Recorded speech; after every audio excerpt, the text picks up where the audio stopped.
I returned home from overseas duty 5 days early. My son wasn't at the house. My wife said he's out camping with grandpa. Drove to the cabin. Found my boy shackled to a tree. Barefoot, no shirt, mosquito welts covering his body. Daddy, please help me. I can't stand it any longer. He'd been there for 3 days. I cut him free. He collapsed. Daddy, somebody's behind the cabin. What I saw there was. Have you ever had that gut-wrenching feeling? That cold dread that sinks into your stomach when you realize the person you love most in the world, the one you swore to protect, has been delivered straight into the hands of a monster?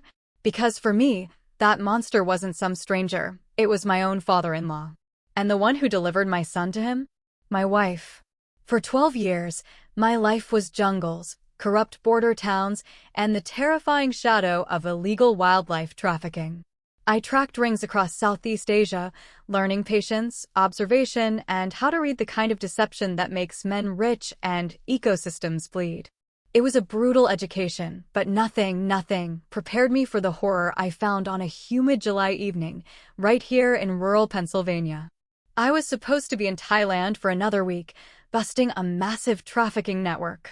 But I'd gotten lucky, or maybe just persistent. We made 17 arrests, and I caught a military transport home, desperate to surprise my 9-year-old son, Matthew, for his birthday. I'd missed 3 birthdays in 5 years. Not this one. This one, I swore I'd be there. But when I pulled into the driveway at 9 p.m., the house was dark. No cars.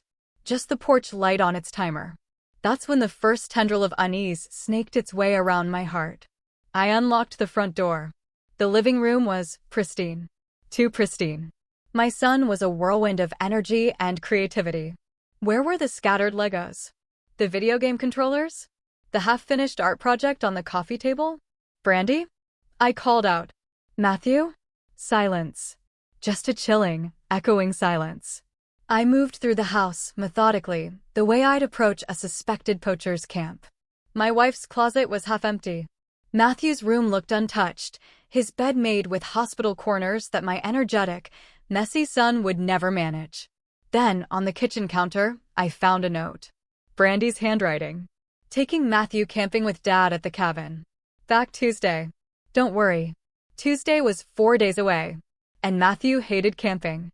A cold, sharp memory flashed through my mind, an argument right before I left for Thailand. Brandy had wanted to send Matthew to some wilderness therapy program her father, Dale Hobbs, kept recommending. Someplace in Montana, promising to toughen up boys who were too soft. I'd shut it down immediately. Matthew is sensitive, artistic, thoughtful. Exactly the kind of kid who'd be destroyed by some military-style boot camp. He needs discipline, Brandy had insisted. He cries over everything. He won't even play sports. Daddy says. I don't care what Dale says. I'd cut her off. Matthew is fine. He's 9 years old. Let him be 9. Now, that conversation screamed in my head as I stood in the empty kitchen. Dale Hobbs owned a hunting cabin 3 hours north, deep in state forest land. I'd been there twice. Both times, I'd been profoundly uncomfortable with how Dale glorified violence, how he showed contempt for anything he perceived as weakness. The man had served 20 years in the army, coming home with a chest full of medals and a worldview that divided humanity into warriors and victims. I grabbed my go-bag from the truck, never fully unpacked after years of fieldwork, and headed north. The July heat had broken into a thunderstorm, rain hammering my windshield as I drove through increasingly rural roads. My phone lost signal after the first hour. By midnight, I was navigating by memory down a rutted dirt road that snaked through a pine forest. The cabin appeared through the trees, windows dark. I killed my headlights and approached on foot, instincts honed from years of surveillance work kicking in. Dale's pickup truck sat in the clearing, mud-splattered and empty. No sign of Brandy's sedan. Then I heard it. A sound that sent ice through my veins. Crying. A child crying, muffled and hoarse. I moved toward the sound, circling around the cabin's east side.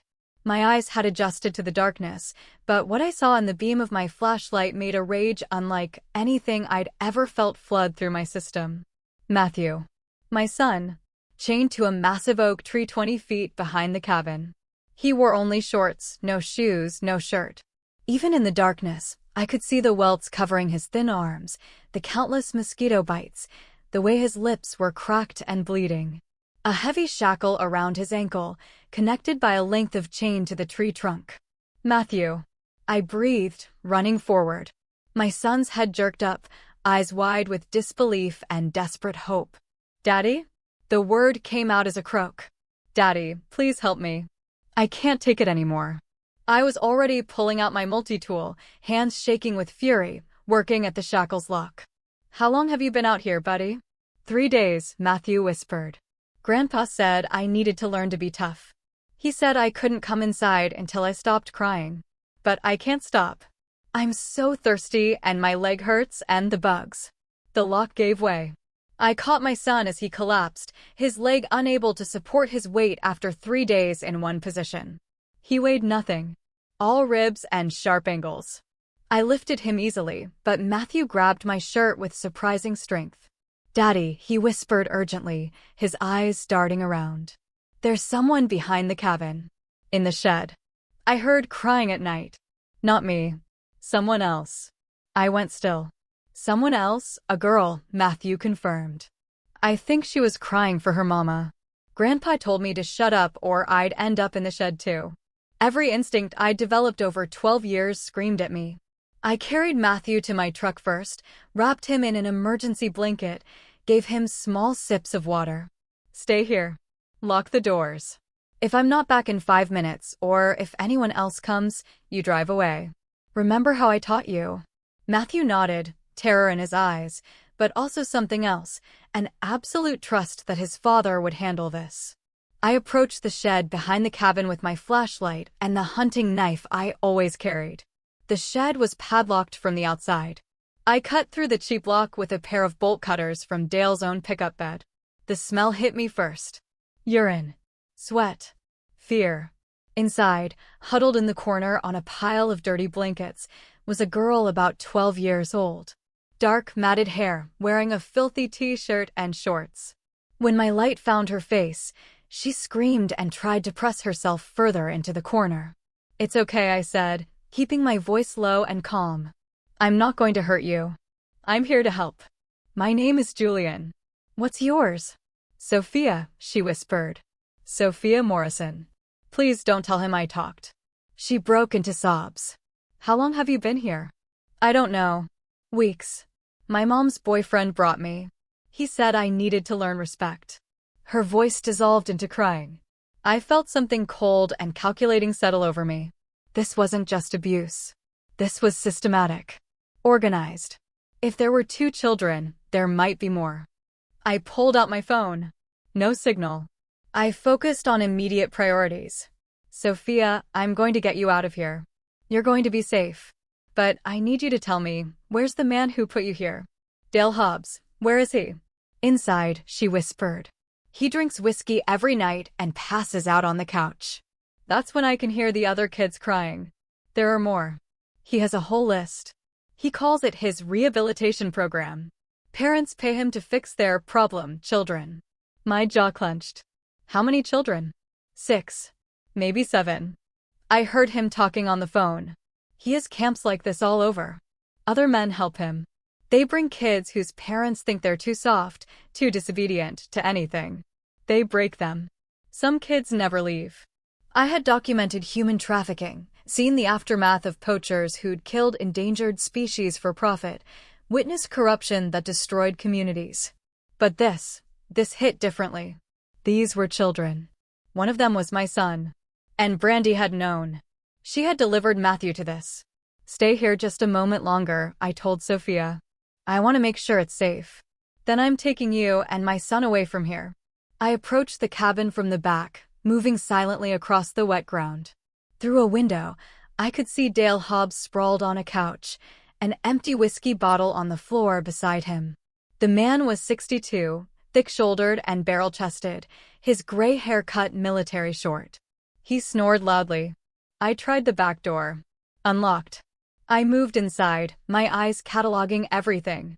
On a desk in the corner sat a computer, papers scattered around it. A filing cabinet against one wall. And on the wall itself, a map of Pennsylvania, Maryland, and Virginia with red pins marking different locations. Each pin, I realized, likely marked another site like this one. I photographed everything with my phone, knowing the photos would save locally, even without signal. Then I opened the filing cabinet. Inside were folders, each labeled with a child's name. Contract agreements, payment records, parents' signatures authorizing wilderness rehabilitation therapy. It was all dressed up as legal contracts that gave Dale custody for 60 to 90 days, liability waivers, medical consent forms. The parents had signed away their children to a monster, believing they were helping them. Matthew's folder sat near the front. Brandy had signed a contract 2 weeks ago, the day after I left for Thailand. 60-day program objective: eliminate crying, increase masculine resilience, establish dominance response. My hands shook as I photographed every page. Then I saw another folder marked Network Associates. Inside were names, addresses, phone numbers. 15 men running similar operations across 5 states. Some were Dale's former Army buddies. Others were parents who'd gone through the program with their own children and decided to franchise it. This was bigger than one sadistic grandfather. This was an organized criminal enterprise masquerading as tough love therapy. I heard movement behind me. I spun to find Dale lurching upright on the couch, eyes blurry with alcohol and sleep. "The hell, Julian?" Dale's confusion shifted to anger. "You're not supposed to be back until I found my son chained to a tree," I said quietly. The calmness in my own voice surprised me. It was the same tone I used before taking down a poaching ring. Cold, controlled, absolutely certain of his next moves. Dale stood, swaying slightly. Boy needed discipline. Brandy agreed. "This is about making him into a man instead of there's a 12-year-old girl locked in your shed." Dale's expression hardened. "That's none of your business." Her parents signed. "I have evidence of child abuse, false imprisonment, and human trafficking. I've documented everything. I've photographed your files, your network, your list of locations." I held up my phone. "I'm taking my son. I'm taking Sophia Morrison. And then I'm going to dismantle everything you built." Dale moved faster than I expected for a drunk 62-year-old. He lunged for a gun cabinet mounted on the wall. I intercepted him. 12 years of fieldwork against 20 years of military training that had gone soft with age and alcohol. We crashed into the desk, papers scattering. Dale got his hands on a hunting rifle, but I had already anticipated the move. I swept Dale's legs, and the older man went down hard, the rifle clattering away. "You think you can stop this?" Dale spat, blood from a split lip staining his teeth. "You think you understand how the world works? These kids need to be broken down and rebuilt. Their parents know it. Society knows it. You're the problem, Julian. You and all the other weak men raising weak children." I looked down at the man who had tortured my son. "I spent 12 years taking down criminal organizations. I know exactly how to dismantle what you've built, and I'm going to make sure everyone knows what you are." I zip-tied Dale's hands and feet with restraints from my go bag, always prepared for fieldwork, and gagged him with a kitchen towel. Then I gathered every file, every piece of paper, every electronic device I could find. I loaded it all into Dale's pickup truck, along with Matthew and Sophia. As we drove away from the cabin, Matthew huddled against my side while Sophia sat wrapped in blankets in the back seat. Both children were silent except for occasional trembling breaths. "Where are we going?" Matthew finally asked, his voice small. My jaw set in a hard line. "First, we're getting you both checked by doctors. And I'm making some calls. And then your grandfather and everyone associated with him are going to pay for what they've done." "What about Mom?" Matthew's voice was so small, so fragile. I didn't answer immediately. The betrayal cut deep, like a jagged knife. Brandy had signed a contract. She had lied to me. She had knowingly delivered our son to torture. But Matthew didn't need to process that yet. First, they needed safety. Then truth. Then justice. "We'll figure it out," I said, my voice thick with emotion. "But right now, you're safe. I've got you. Nobody's ever going to hurt you like that again." In the rearview mirror, I could see the cabin disappearing into the darkness behind me. But in my mind, I was already 3 steps ahead, planning exactly how I would destroy Dale Hobbs and everyone who had enabled his crimes. This wasn't just about revenge. This was about making sure no other child ended up chained to a tree in the darkness, crying for help that might never come. And I, Julian Hunt, was uniquely qualified to ensure that justice was served. The emergency room at Mercy General Hospital in Clearfield was quiet at 3 a.m. when I carried Matthew through the doors, Sophia walking beside us, wrapped in my jacket. The triage nurse's eyes widened at the sight of the children, Matthew's mosquito-covered torso, the shackle marks around his ankle, Sophia's haunted expression and malnourished frame. "I need doctors," I said calmly, every word precise. "These children have been held against their will and abused. I also need the police and child protective services." The hospital erupted into controlled chaos. Nurses swept Matthew and Sophia into separate examination rooms. I found myself giving a statement to a sheriff's deputy named Kevin Bond, a heavy-set man in his 40s who'd clearly been roused from sleep. "So, your son was chained to a tree for 3 days?" Deputy Bond repeated, writing in a notebook, his brow furrowed with disbelief. "And you found another child locked in a shed?" "Yes. And this is just one location?" I pulled out my phone and began showing him the photographs of Dale's files. "He's running a network across 5 states. 15 locations, possibly dozens of children. Parents are paying him to torture their kids under the guise of wilderness therapy."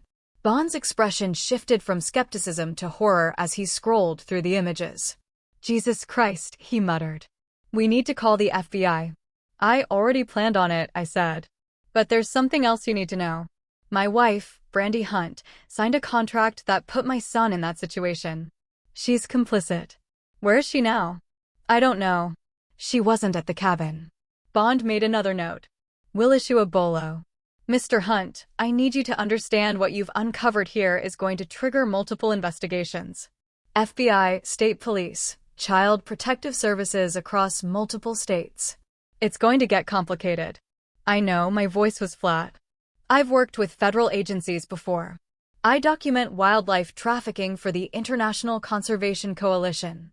I know how multi-jurisdictional cases work." This caught Bond's attention. "You're an investigator?" "Field researcher and investigator. 12 years. I've taken down poaching rings operating across 4 continents. I know how to build cases." Bond studied me with new respect. "Then you probably know your wife could face serious charges. Conspiracy to commit child abuse, endangerment, possibly human trafficking, depending on how the DA sees it." "Good," I said, the word coming out cold and hard. A doctor emerged from Matthew's room. A tired-looking woman in her 50s with kind eyes. "Mr. Hunt, I'm Dr. Carolyn Metcalf. I need to talk to you about your son's condition." I stood. "How bad is it?" "Physically, he's dehydrated and malnourished. The shackle left deep bruising and abrasions around his ankle. He has over 200 mosquito bites, several infected, possible mild hypothermia from 3 nights exposed to the elements. We're running blood work, but I expect he'll make a full physical recovery with treatment." "And psychologically?" Dr. Metcalf's expression darkened. "That's going to take longer. He's traumatized, Mr. Hunt. He keeps asking if he's still in trouble for crying. He apologizes every time he shows emotion. Whatever your father-in-law did to him, it was systematic psychological abuse designed to break his spirit." I felt my hands curl into fists. "Can I see him?" "Of course. He's asking for you." Matthew lay in a hospital bed, looking impossibly small under the white sheets. For drips fed fluids into his arm. When he saw me, tears started immediately. And then Matthew's face crumpled in panic. I'm sorry, he gasped. "I know I'm not supposed to cry. I'll be tougher, I promise." I was at his side instantly, gathering my son carefully against my chest. "Matthew, listen to me. You cry as much as you need to. There is nothing wrong with crying. There is nothing wrong with being sensitive or kind or gentle. Your grandfather was wrong. Do you hear me? He was wrong." Matthew buried his face in my shoulder and sobbed, 3 days of terror releasing in shuddering gasps. I held him, one hand stroking his hair, whispering reassurances that it was over, that he was safe, that nobody would hurt him again. When Matthew finally exhausted himself into silence, I eased him back onto the pillows. I need to ask you some questions, buddy. Can you do that? Matthew nodded. Did Grandpa hurt any other kids while you were there? There was Sophia, and I heard others at night crying, sometimes screaming. Grandpa would go check on them with his flashlight. He'd tell me that's what happened to kids who didn't learn their lessons. Did your mom know when she dropped you off? Did she see where you'd be staying? Matthew's eyes dropped. She and Grandpa talked before she left. She said she couldn't deal with having a son who was weak. She said Grandpa would fix me, make me normal. I felt something inside me turn to ice. The betrayal was complete. Brandy hadn't been fooled or manipulated. She'd been an active participant. What else did you hear? I asked gently. Any names? Anything about the other locations? Matthew thought hard. Grandpa talked on the phone a lot. He mentioned someone named Marvin and someone called Vernon. He said they were having problems at the Maryland camp because some social worker was asking questions. I made mental notes. Marvin and Vernon. I'd seen those names in Dale's Network Associates folder. Marvin Fisher and Vernon Rasmussen, both with addresses in Maryland. A knock on the door interrupted us. Deputy Bond entered with a woman in a dark suit, mid-40s, sharp eyes, and the bearing of federal law enforcement. Mr. Hunt, this is Special Agent Betsy Stafford, FBI. I've briefed her on the situation. Agent Stafford got straight to business. Mr. Hunt, what you've uncovered is potentially one of the largest child abuse networks we've seen in years. I'm going to need copies of all those files you took from Dale Hobbs's cabin. We're mobilizing teams to hit every location simultaneously before they have a chance to shut down or move children. You'll have everything, I said. But I want to be involved in taking them down. Stafford raised an eyebrow. You're a victim's family member. We can't have you. I'm an investigator with 12 years of experience in international criminal networks. I speak 4 languages. I have contacts in federal agencies across 3 continents, and I know my father-in-law's psychology better than anyone else alive. My voice was steel. You use me as a resource, or I'll run my own parallel investigation, and you'll trip over me every step of the way. Stafford and Bond exchanged glances. Finally, Stafford nodded. Consultant basis only. You follow our rules. No cowboy shit. Agreed. Good. Because we've got another problem. Stafford pulled out her phone, showed me a message. One of Dale's network associates just sent out a group text. Code red, Hobbs cabin compromised. Initiate containment protocol. My blood ran cold. Containment protocol? We're interpreting that as an order to move or hide the children. Possibly destroy evidence. We're talking about dozens of kids across 15 locations. We need to move fast. Then let's move, I said. Agent Stafford left to coordinate with her team. Deputy Bond stayed behind, looking uncomfortable. Mr. Hunt, there's something else. We tracked down your wife's location. She's at her sister's house in Harrisburg. Should we bring her in? I looked down at Matthew, who had fallen into an exhausted sleep. My son looked peaceful for the first time in days, the tight fear gone from his face. But I knew that peace was temporary. Matthew would have to face the truth about his mother eventually. Yes, I said quietly. Bring her in. I want her to face what she's done. By dawn, the hospital room had transformed into an impromptu command center. FBI agents came and went, coordinating raids across 5 states. I sat at a makeshift desk, a hospital tray table, reviewing the files I'd taken from Dale's cabin, cross-referencing them with law enforcement databases. Sophia Morrison's parents had been located and notified. Her mother, Krista Navarro, arrived at 6 a.m., dissolving into tears when she saw her daughter.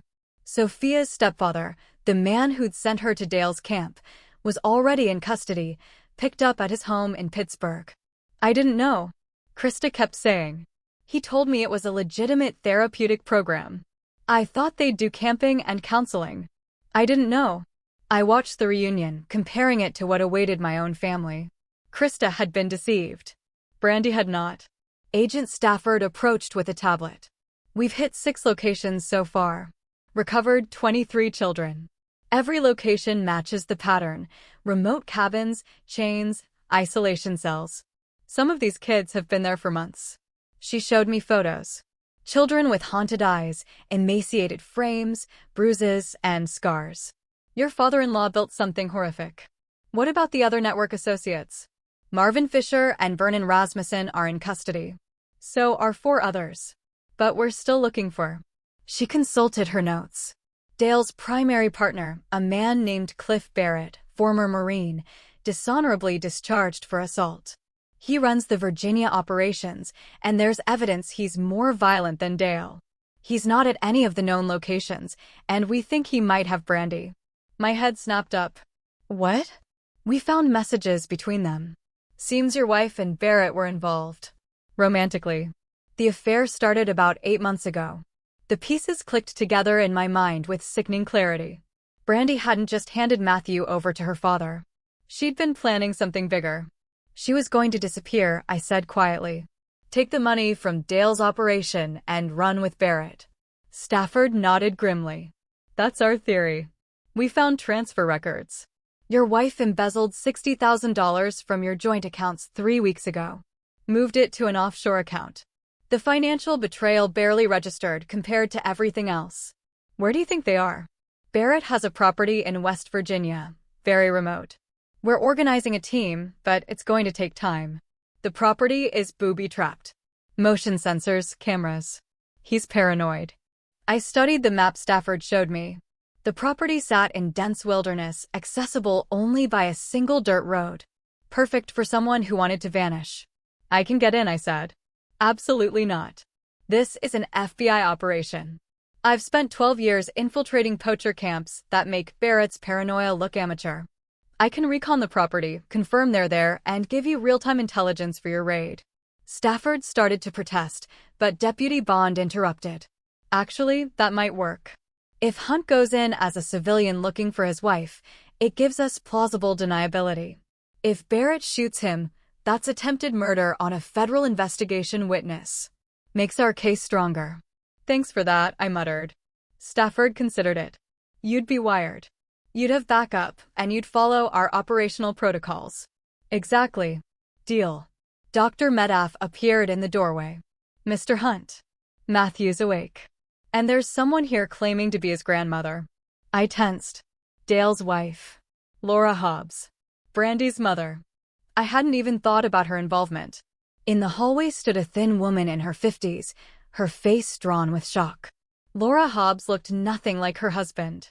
Where Dale was brutal strength, she seemed fragile. Her hands twisted together nervously. Julian, she said, her voice trembling. They told me what Dale did, what he's been doing. Tears spilled down her cheeks. I didn't know. I swear to God I didn't know. He told me he was helping at-risk youth. He showed me testimonials from grateful parents. I never went to the cabin. He said it was his private retreat. I studied her, my investigator instincts analyzing every micro-expression. She seemed genuine, but I'd been fooled before. Brandy knew, I said flatly. Laura closed her eyes. I think. I knew something was wrong with her. She changed about a year ago. Became cold. Started talking about Matthew the way Dale did, like he was a problem to be fixed instead of a child to be loved. I thought it was stress from your job, from being alone so much. I didn't realize. She looked at me with desperate eyes. Can I see my grandson? I made a decision. 5 minutes. Supervised. If he gets upset, you leave immediately. Laura nodded gratefully. Matthew's reaction to his grandmother was telling. He didn't recoil. Didn't show fear. Instead, he looked confused. Grandma, did you know about the tree? No, sweetheart. Laura sat carefully on the edge of his bed. I didn't know. If I had known, I would have stopped it. I promise you that. But Grandpa said. Mom told you it was okay. He said everyone agreed I needed to be fixed. Laura shot a horrified look at me. Your mother lied to me, to all of us.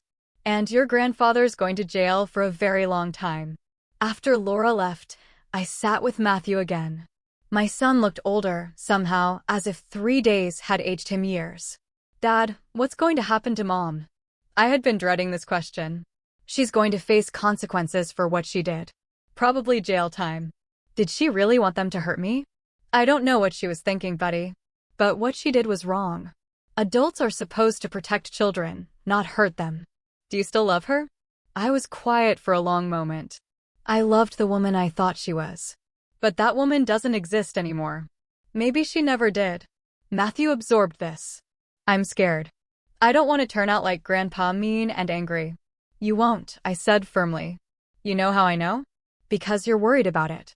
Mean people don't worry about being mean. They just are. A nurse brought food, the first real meal Matthew had eaten in days. While my son ate, I stepped into the hallway to take a call from Agent Stafford. We got Brandy, she said. Found her at a motel outside Harrisburg. She's claiming she didn't know the full extent of what Dale was doing, just thought it was tough love camping. Bullshit, I said. She signed a 60-day contract. She authorized physical restraints. She lied about where Matthew was. I know. We're charging her with conspiracy to commit child abuse, child endangerment, and financial fraud. But here's the thing. She's asking to see you. Says she'll only talk to you. My jaw clenched. When today if you can. She's at the county jail. I'll have someone drive you. I looked back at Matthew's room. My son was safe now, under hospital protection with his grandmother nearby. And I needed answers, not for myself, but for the case, for making sure Brandy and everyone involved paid fully for their crimes. I'll go, I said. The drive to the county jail gave me time to think. I'd spent 12 years documenting criminals, understanding their motivations, learning how to extract information. I knew interrogation techniques, knew how to read body language, knew how to find the cracks in someone's story. But this was different. This was the woman I'd spent 10 years married to. The woman I'd trusted with my son's life. Brandy sat in an interrogation room wearing an orange jumpsuit, her hands cuffed in front of her. She'd always been beautiful. Blonde hair, sharp features, the kind of confidence that turned heads. Now she looked diminished, mascara smudged, hair uncombed.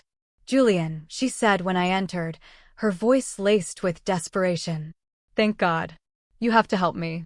They're saying I'm going to prison. They don't understand. Daddy convinced me that Matthew needed. My voice cut through her words like a knife. I sat across from her, my expression neutral. I know about Cliff Barrett. I know about the affair. I know about the $60,000. I know you weren't fooled or manipulated. You were an active participant in a child torture network. Brandy's face went pale. That's not.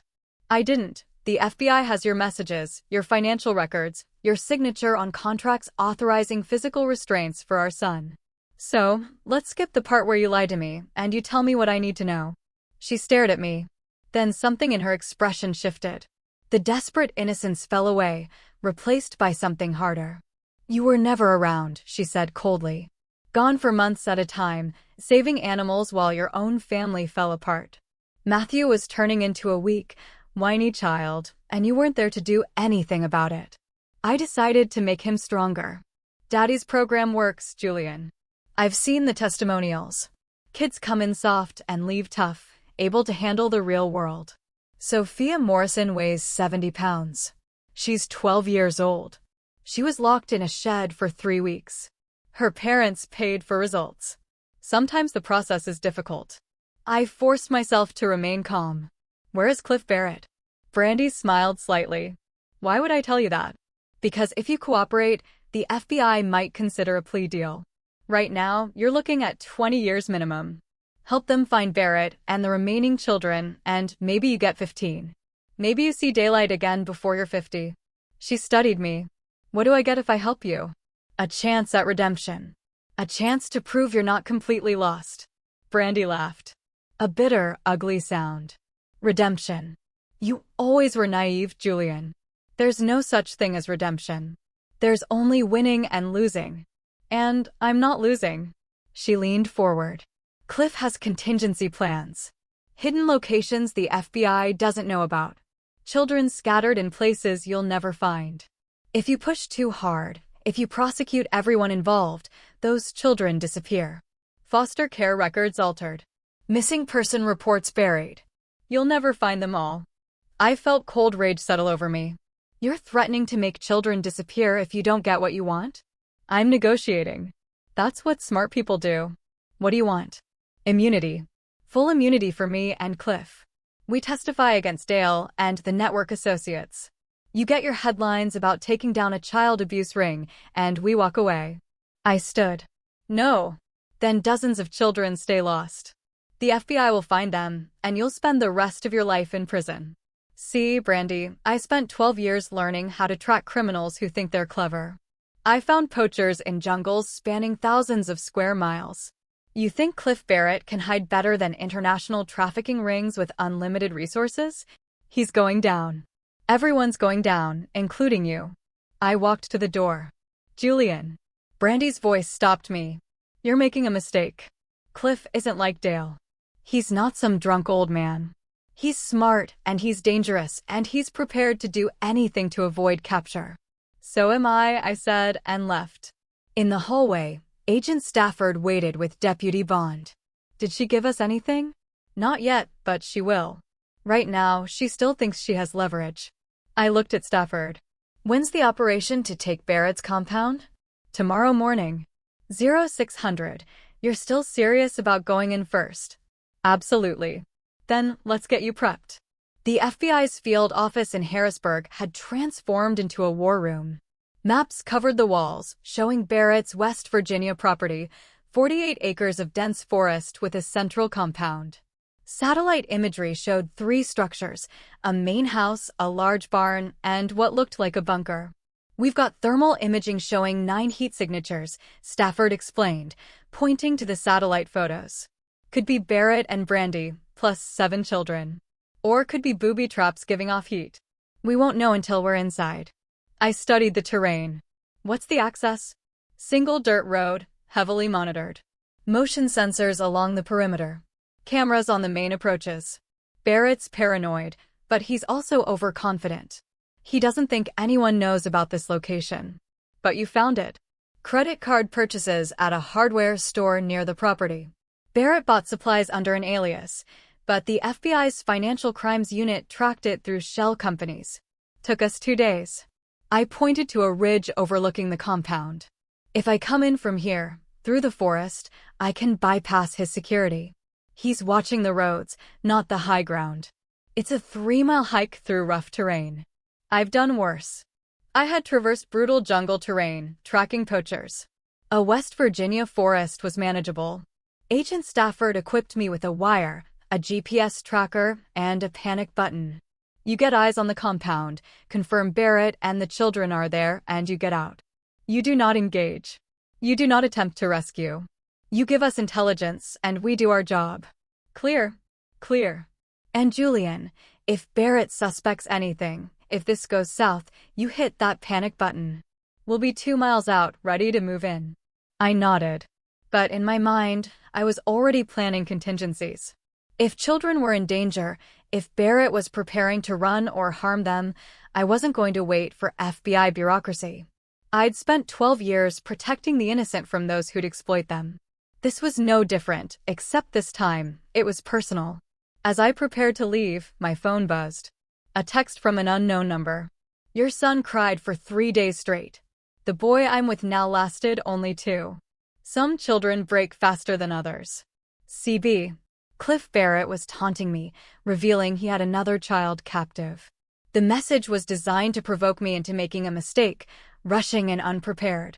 I showed the text to Stafford. He knows we're coming, or he suspects. Either way, we move tomorrow as planned.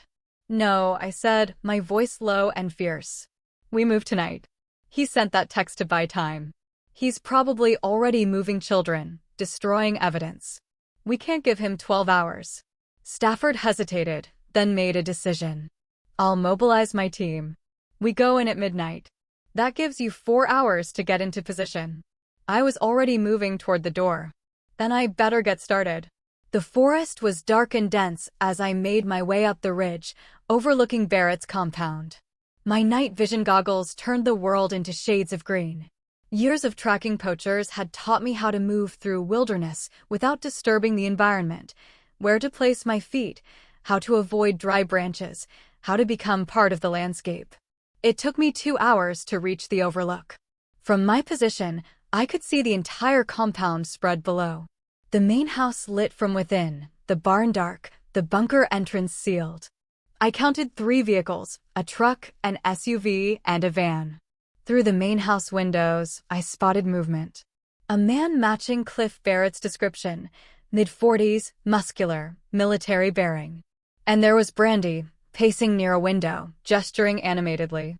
They were arguing. I activated my wire. Overwatch in position. 2 adults confirmed in main house. No visual on children yet. Stafford's voice crackled in my ear. Roger. We're in position. Waiting for your signal.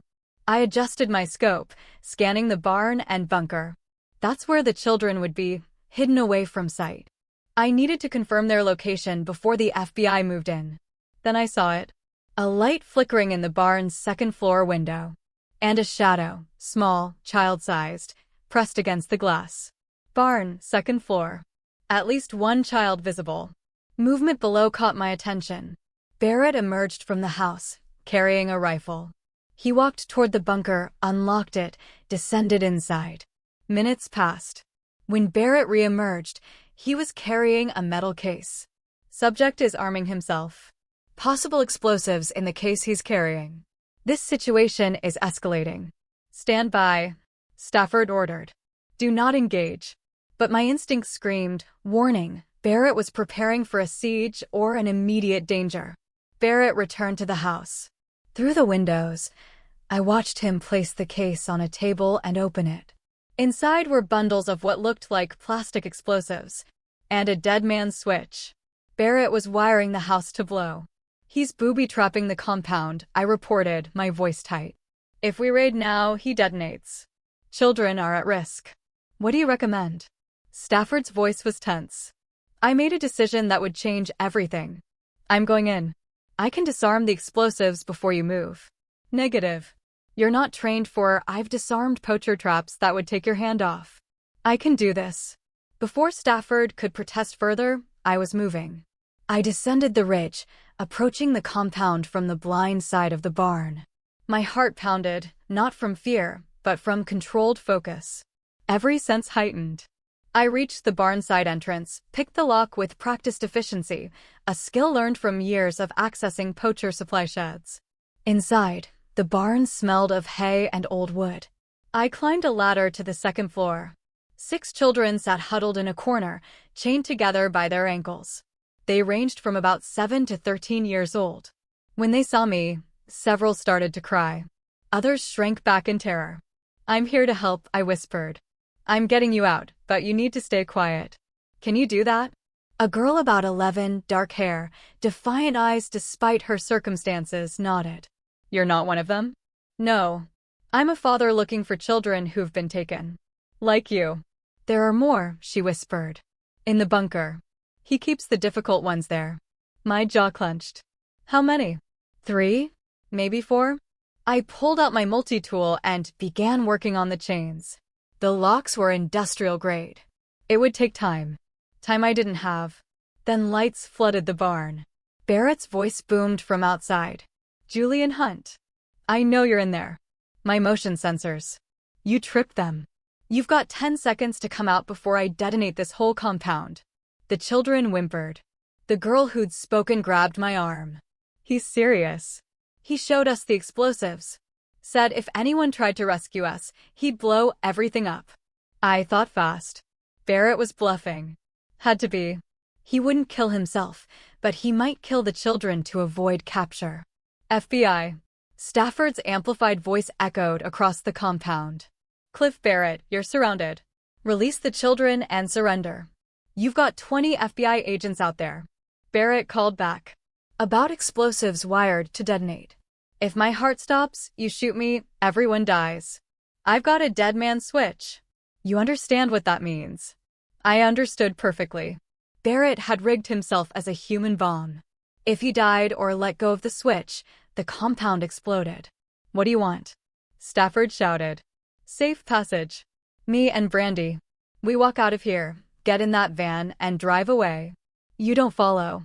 In 24 hours, I'll call and tell you where the children are. You know we can't agree to that. Then we all die together. I looked at the 6 children watching me with terrified eyes. They'd been tortured, imprisoned, traumatized. They deserve to go home. They deserve to live.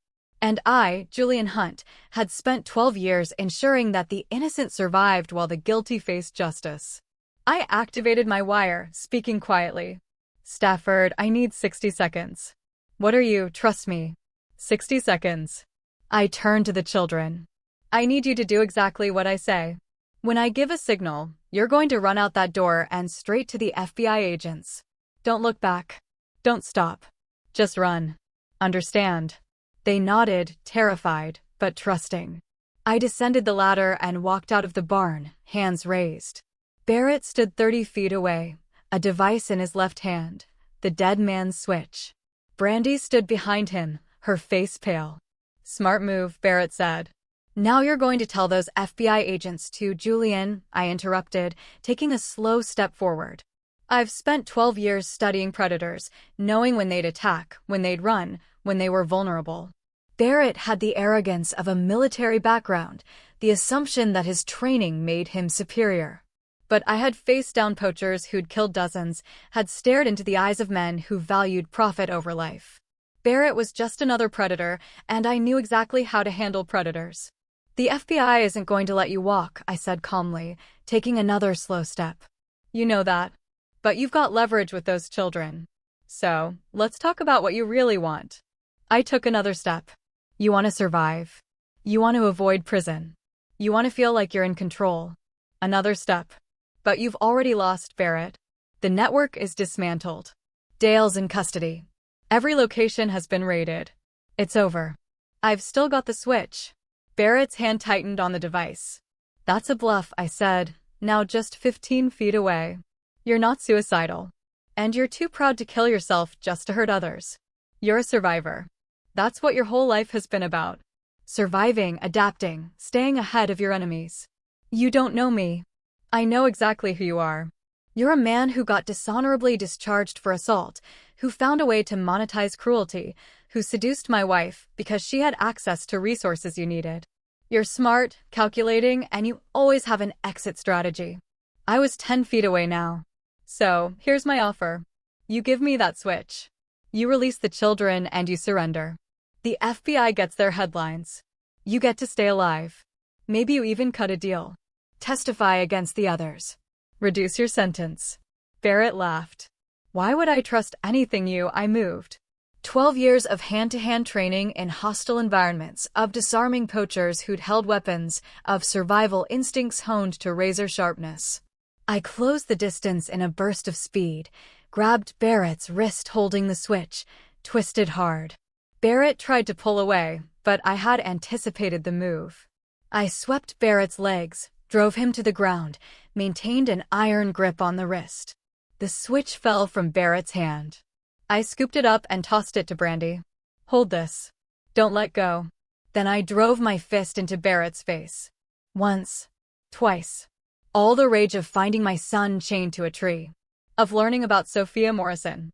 Of seeing 6 terrified children in that barn. It all channeled through my fists. FBI agents swarmed the compound. Stafford grabbed the switch from Brandy's shaking hands. Other agents tackled Barrett, cuffing him as he struggled and cursed. I stood breathing hard, knuckles bleeding. I looked at Brandy, who was crying, her makeup streaked and ruined. I'm sorry, she sobbed. Julian, I'm so sorry. I didn't know it would go this far. I didn't. Save it for the judge, I said coldly. The FBI swept the compound. They found the 3 additional children in the bunker, undernourished, terrified, but alive. They found Barrett's records, his financial accounts, evidence of dozens more children who'd gone through his camps over the years. They also found bodies. 2 children buried in the woods behind the compound, dead from accidents, during the therapy sessions. I sat on the hood of an FBI vehicle, watching as the children were loaded into ambulances. Paramedics treated my bleeding knuckles. Stafford approached with a bottle of water. You violated operational protocol, she said. I know. You could have gotten everyone killed. I know. And you probably saved 23 lives tonight. She handed me the water. Good work. I drank. Exhaustion finally catching up to me. What happens now? Barrett and Brandy go to trial. So do the other network associates. We've recovered 47 children total across all locations. Some of them have been missing for years. Parents thought they'd run away or been placed in foster care. This case is going to be massive. And Dale Hobbs already confessed to everything, trying to cut a deal by blaming Barrett for the rest of it. Won't work. He's looking at life without parole. I closed my eyes. Good. What about you? What's next? I thought of Matthew, still in the hospital, recovering from his ordeal. My son, who'd asked if he'd turn out like his grandfather. My son, who needed to learn that strength came in many forms. That vulnerability wasn't weakness. That compassion wasn't failure. That crying didn't make you less of a man. Next, I said, I go home to my son. I help him heal, and I make sure he knows he's perfect exactly as he is. And after that, I looked toward the compound, at the barn where 6 children had waited for rescue, at the bunker where 3 more had been hidden. After that, I make sure something like this never happens again. Stafford nodded. We could use someone with your skills. Consulting work, helping us take down these kinds of operations before they get this big. I'll think about it. As dawn broke over the West Virginia mountains, I sat in the back of an FBI vehicle, heading back to Pennsylvania. My phone buzzed with messages, from Dr. Medaf about Matthew's progress, from Deputy Bond about Laura Hobbs' statement, from the International Conservation Coalition asking when I'd return to work. But I only cared about one thing: getting back to my son. Everything else could wait.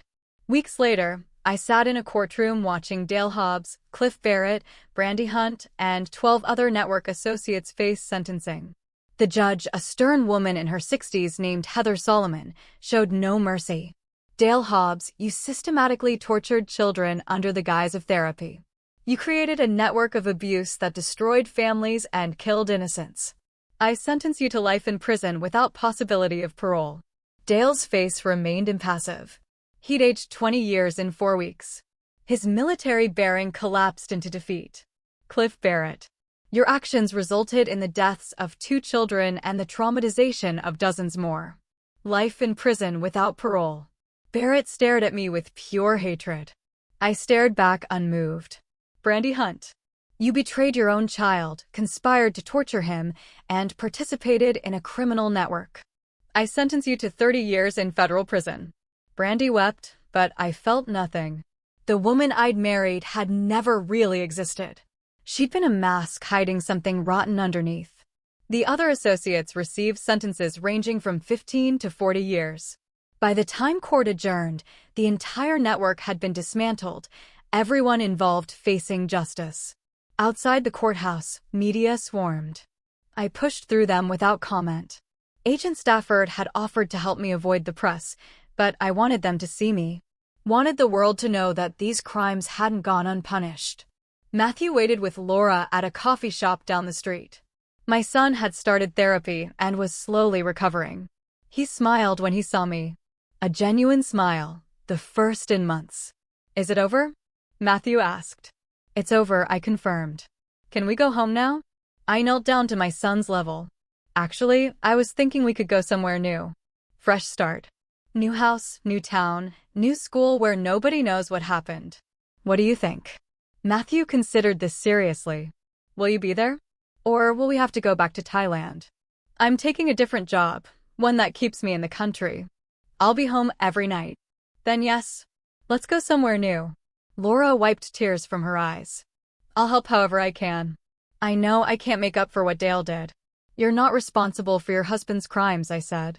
And Matthew deserves to have a grandmother in his life. A real one. 6 months later, I stood in the backyard of our new home in Vermont, watching Matthew play with our new dog, a golden retriever named Scout. My son laughed, genuinely laughed, as Scout bounded through fallen leaves.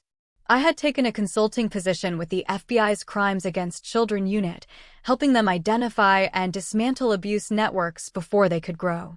I worked from home, mostly, traveled occasionally, but never for more than a few days.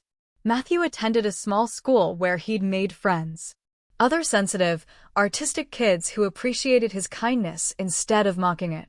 He still had nightmares sometimes, still flinched at loud noises, still apologized too quickly when he made mistakes.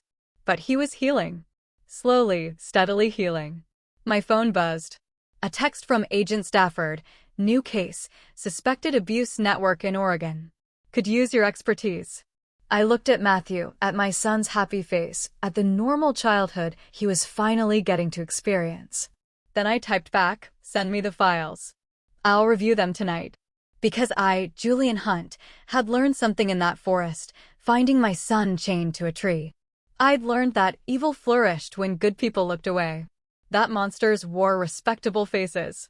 That sometimes justice required people willing to wade into darkness to pull innocence back into the light. And I'd learned that being a father meant more than just providing. It meant protecting, teaching, showing by example that strength came in many forms. That crying wasn't weakness. That compassion was courage. That standing up for those who couldn't stand up for themselves was the truest form of heroism. Dale Hobbs had tried to break Matthew. Instead, he'd revealed his own brokenness. Brandy had tried to change her son into something he wasn't. Instead, she'd lost him forever. Cliff Barrett had tried to profit from cruelty. Instead, he'd ended up caged like the monster he was. And Julian Hunt, the man who'd spent 12 years protecting wildlife from poachers, had discovered his most important mission had been waiting at home all along, protecting his son and making sure no other child suffered what Matthew had endured. As the sun set over our Vermont home, I called Matthew inside for dinner. My son came running, Scout bounding beside him, both of them muddy and happy and safe. "Hey, Dad," Matthew said as they washed up. "You know what? I'm glad you came home early that day." I pulled my son into a hug. "Me too, buddy. Me too." And in the gathering darkness, in a federal prison 3 states away, Dale Hobbs lay on a narrow cot, staring at the ceiling and wondering how everything had fallen apart so quickly. He thought he was building something, teaching strength, creating warriors. Instead, he created his own destruction because he'd underestimated Julian Hunt. And that had been his fatal mistake. So, what would you have done in my shoes? How do you even begin to process a betrayal like that?